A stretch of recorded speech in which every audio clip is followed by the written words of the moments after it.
Thank you. This is the sports segment on JoyNews Desk. It's a Friday. There's a lot to look forward to for the weekend.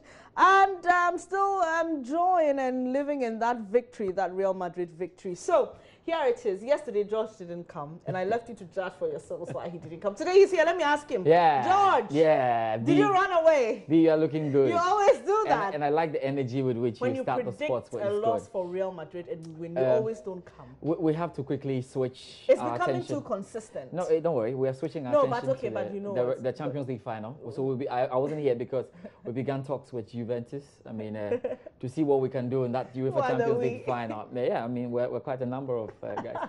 I know a lot of Barcelona fans are on me with this one.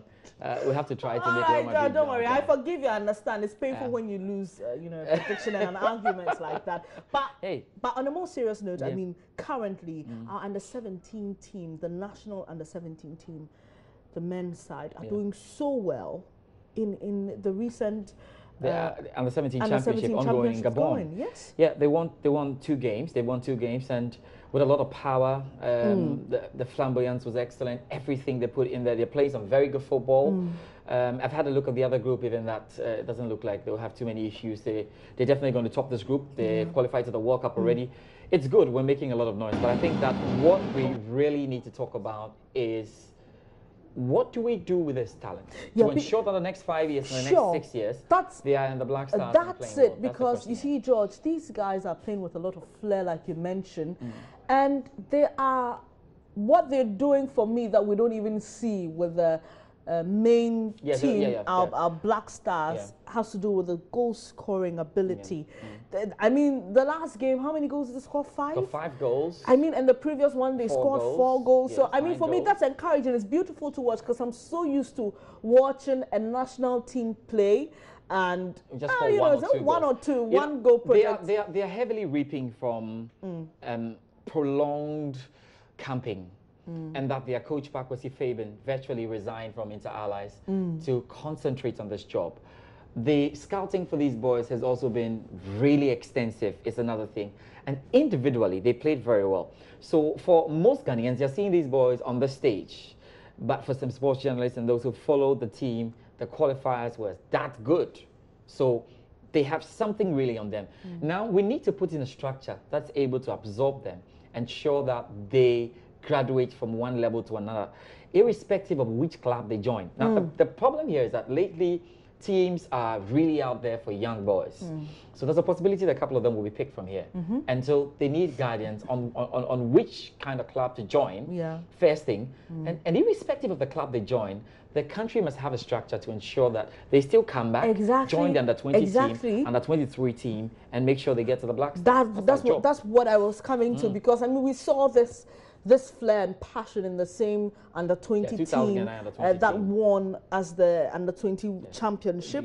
They were lucky. That team was lucky because Milovan Rajevac used them for the CHAN and then moved them straight into the Black Stars. I remember before the 2010 Africa Cup of Nations, we all said, hey, why are you taking such an inexperienced team to the Africa Cup of Nations? They went all the way to the final and they lost to Egypt there by 1-0. So with these boys, we need to understand that we've got jewels. So for Coach Kwesi Appiah, there is a lot around him he can pick from. The under-20 team in itself, yes, the last team didn't qualify for the African Championship. By then, they're not going to be in the World Cup. That will be starting, later. But there are 2 sets of under-20 teams we haven't touched, and the 2013 team we've not touched, the 15 team that went to take it we've not touched. So we need to go back, pick that. But more importantly, the technical director of the Ghana Football Association needs to have a plan. I don't think the plan is there. Okay. All these years, what we do is, fantastic under-20 team, we move them on, they play. Clap for them. Fantastic under-17 team, we move them on, they play. So that's my hope. They play Guinea tomorrow, but that's no problem at all. They've qualified, and we're expecting them to do well. In the World Cup, that's what we're looking at. They should be able to win this. It's been a while since they won it. And talking about giving them some advice, no matter which club picks them up, reminds me of Adia's story. Yes, I haven't heard of him in a very long time. Yeah, there are more stories. I mean, you talk about Adia, where's Clifford Abuaji today, where you go to the ages, these boys, the ages, I can really say is not bad. I mean, no matter what it is, they are cool. So let's help them to go to clubs that can help them develop. And then let's have a plan down here in Ghana that seems to absorb them and say, okay, these were the under-17 boys. they have to graduate to under 20. I know we'll open the doors for others who are good to come and join, but we must keep our eyes on the talent and ensure we're marking out the way. As we speak, we don't have a structure, we don't have that plan. The technical directorate of over the to Ghana you, Football the Association. GFA, they please. have to work that. We want to see a plan. We want to see these guys move in a very progressive, because under 17 competition manner. is not about winning. It's about unearthing the talent and ensuring they become the world best, or they get into the Black Stars and help the team do very well. Okay, we'll move away from national team football. This weekend, everything is culminating. I mean, the major European league. So we start with the English Premier League. It's over this weekend. All games are going to be played at 2 p.m. What is there to know? We know who the champions are, Chelsea. We know who second, Tottenham Hotspur. I think we have an idea of who the goal king is going to be, because Harry Kane scored 4 goals against Leicester City in their 6-1 thrashing of the dethroned champions. Now, I think the only little bit that's left is who gets to qualify with a final Champions League spot. Is it Liverpool or is it Arsenal? So Arsenal play Everton. That's one. If they get to win that game and their prayers work and Liverpool lose to Middlesbrough, they're sneaking ahead of Liverpool. I don't see that happening anyway. It looks like the top 4 will be Liverpool, Man City, Tottenham Hotspur, and then of course Chelsea and Manchester United. Also, Arsenal are not making it. Yeah, Arsenal. Yes, they will prepare for the Europa League unless there's a miracle. Unless there's a miracle. If there's no miracle, that's it. Miracles happening in football. Yeah. But this is a very unlikely miracle. I mean, that's why it's a miracle. So it's cool for the English Premier League. This what we're looking at. Manchester United will think about the Europa League. They have to win it to get into the Champions League. In the Spanish La Liga, I think by now it's over. Real Madrid are champions, and I think we'll have to look at that. Really doesn't matter, because the game against Malaga, in fact, all they need there is a point. I can see the Madrid fans in the studio making comments here.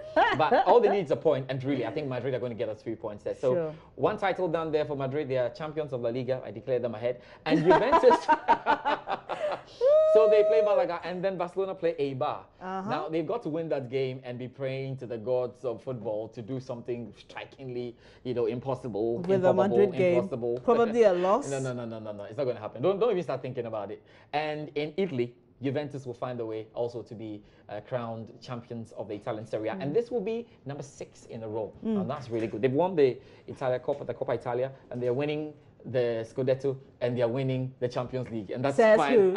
It brings us back to the final. We'll keep our eyes on what happens. There's MTN FA Cup action this weekend. Kumasi Asante Kotoko will be praying that they finally get a win. to stop this winless run they are in. That's one to look forward to. And of course, the Rome Masters are on. We'll see what the tennis boys are able to do. It's a packed weekend, isn't it? You can just relax and go through the various games and choose which one you'd like to watch. And I'd just like to watch that match that will see my team officially win the La Liga. You have won it. I concede. So, you concede. If there's anything to do, please, guys. When we win the Champions League and George doesn't show up, trouble. No, but somehow I will not be around whether you win the Champions League. But we'll still Skype you wherever you are in this world. You must appear on the show. Thank you very much for the updates. Thank you very much, George. And that's how we end this edition of Joy News Desk. Many thanks for your company.